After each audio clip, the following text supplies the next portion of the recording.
প্রথম রক্তদানের ব্যাপারটা হচ্ছে আসলে প্রথমবারের মতো অনেক ভীতু ছিলাম আর কি। ভয় পাচ্ছিলাম। কারণ এর আগে কখনো দেয়া হয়নি রক্ত। আমার এক টিচারের বাবাকে রক্তটা দিতে যাই আমি। তো ভয় ছিলাম মোটামুটি। তারপরে হচ্ছে আমার যিনি ছিলেন আমার টিচার সাথে ছিলেন। তিনি আমাকে বললেন, "তুমি তো স্পোর্টসম্যান। তোমার তো সাহস থাকার কথা অনেক।" সেই দিক থেকে হচ্ছে সাহস করলাম নিজে থেকে নিজে সাহস জোগাড় করলাম অনেকটা মনে মনে। তারপর প্রথমবার দিই।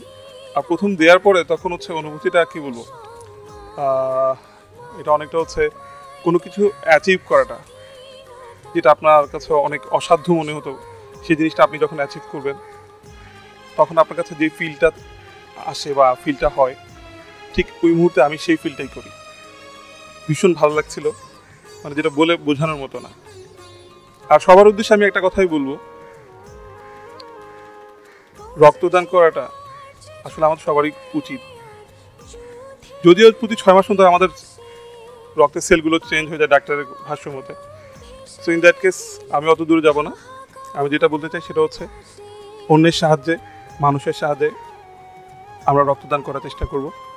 মানুষ যেহেতু মানুষের জন্যই, সো আমি সবার কাছে এই রিকোয়েস্টটুকু করতে চাই, সাধ্যমতো আমরা রক্তদানে এগিয়ে আসবো। ধন্যবাদ।